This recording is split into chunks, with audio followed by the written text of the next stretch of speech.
What happens when one of Hollywood's most intense actors gets ambushed by a host who thinks he can break him down on live television? Today, we're diving into the explosive moment when Tom Hardy absolutely lost it during what was supposed to be a routine morning show appearance on Today with Craig Melvin. This wasn't your typical celebrity interview gone wrong.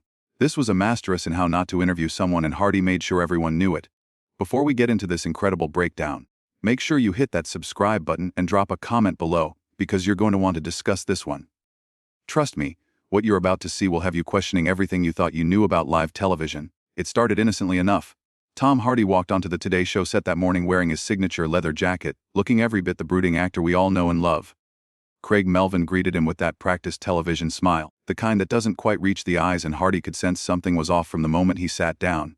"Tom Hardy, welcome to Today," Melvin began, his voice carrying that artificially cheerful tone that morning show host perfect over years of practice.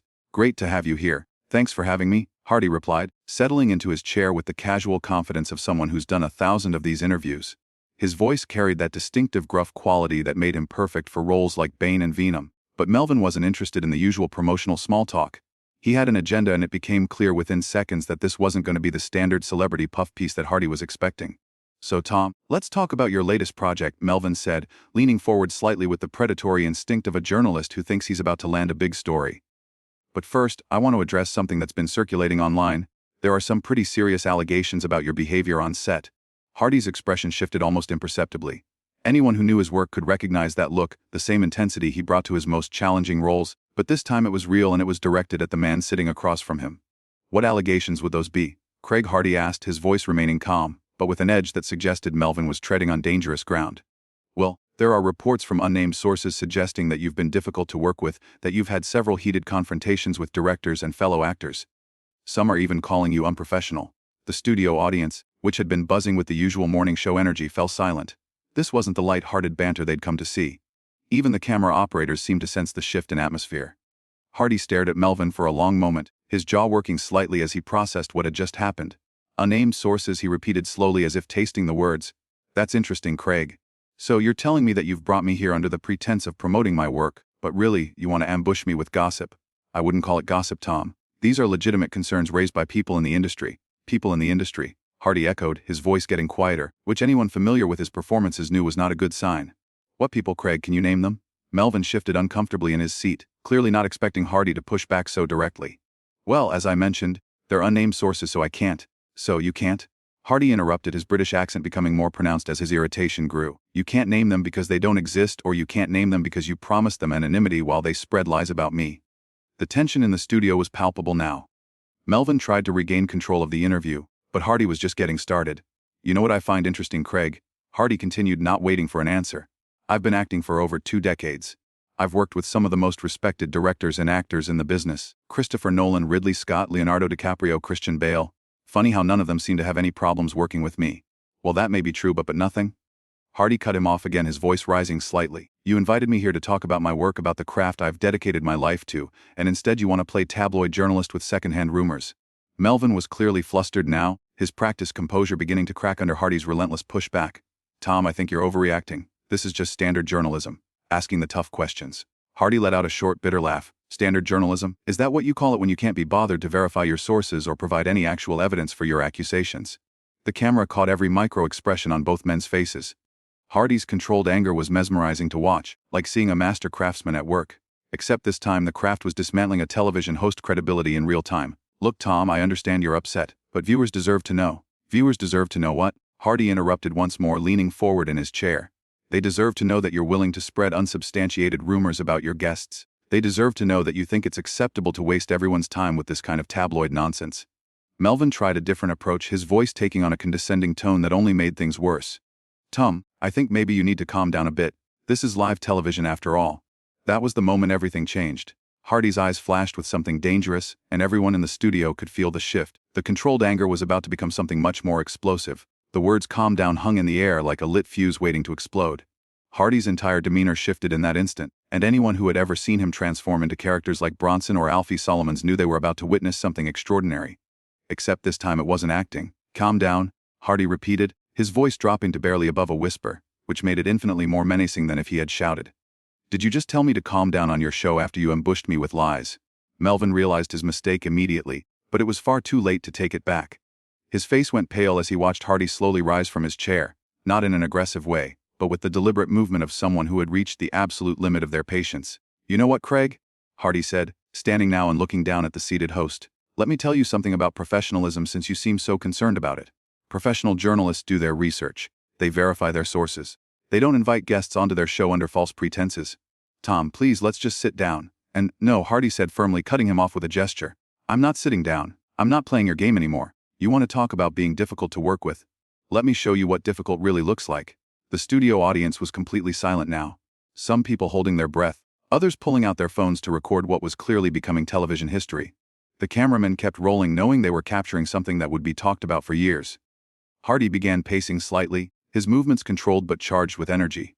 "You see, Craig, when someone like Christopher Nolan calls me difficult, I'll listen. When someone like Ridley Scott has concerns about my professionalism, I'll take it seriously. But when some morning show host who probably couldn't direct traffic, let alone a film, wants to lecture me about my career based on anonymous gossip, that's where I draw the line." Melvin tried to interject. "Tom, I never said I was lecturing you. Didn't you?" Hardy whirled around to face him directly because from where I'm standing, it sure sounded like you were trying to dress me down on live television. "Tell me, Craig, how many films have you made? How many characters have you brought to life? How many times have you transformed your entire physical being for a role?" The questions came rapid fire and Melvin couldn't answer any of them because they both knew the answer was zero. "That's what I thought," Hardy continued. "So maybe, just maybe, you should stick to asking about the weather and leave the real journalism to people who actually know how to do it." By this point, Melvin was visibly sweating, his carefully styled hair beginning to show signs of stress. "Tom, I think there's been a misunderstanding here." "A misunderstanding?" Hardy laughed, but there was no humor in it. "The only misunderstanding here is that you thought you could bring me on your show and try to make a name for yourself by tearing me down. Did you really think I was going to sit here and let you assassinate my character with secondhand rumors?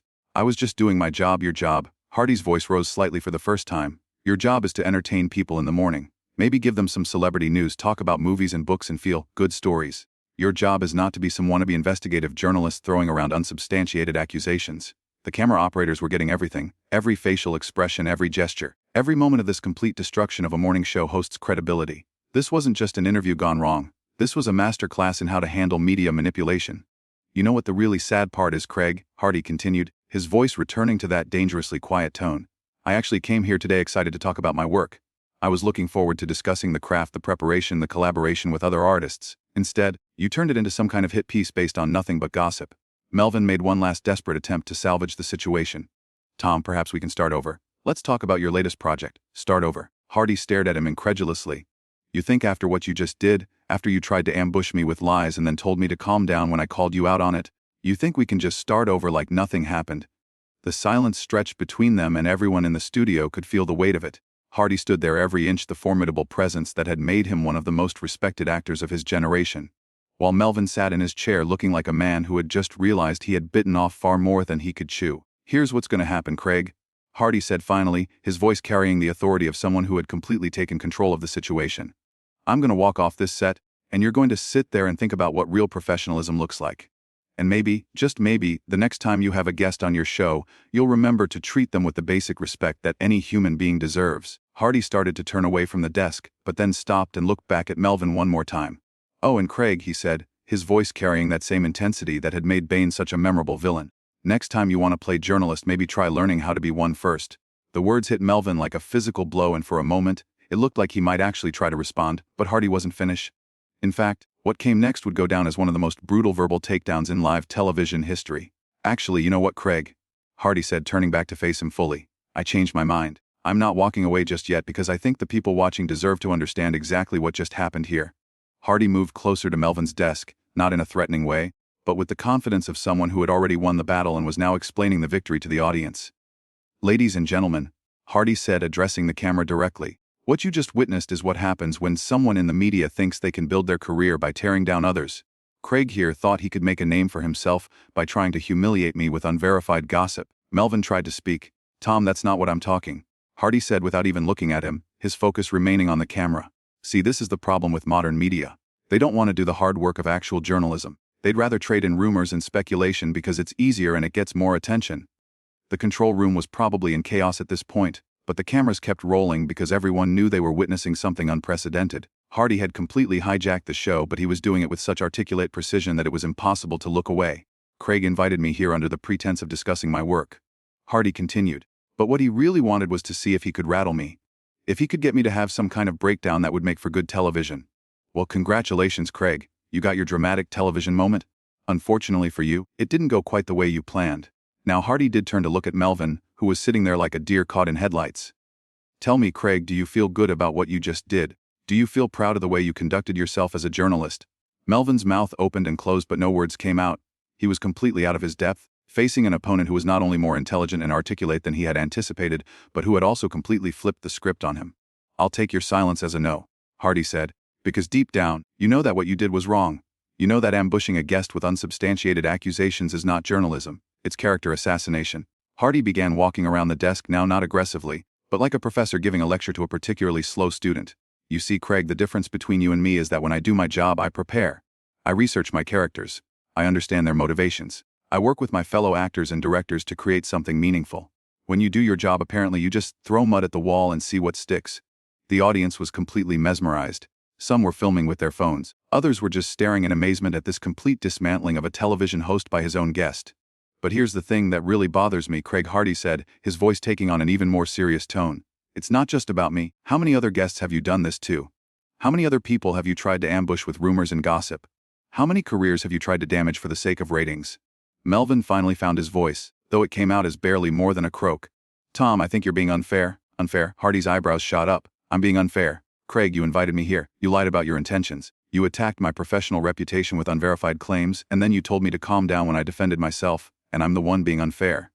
The silence that followed was deafening. Hardy stood there looking down at Melvin with the kind of expression that would have been terrifying if directed at you personally. You know what, Craig? Hardy said finally.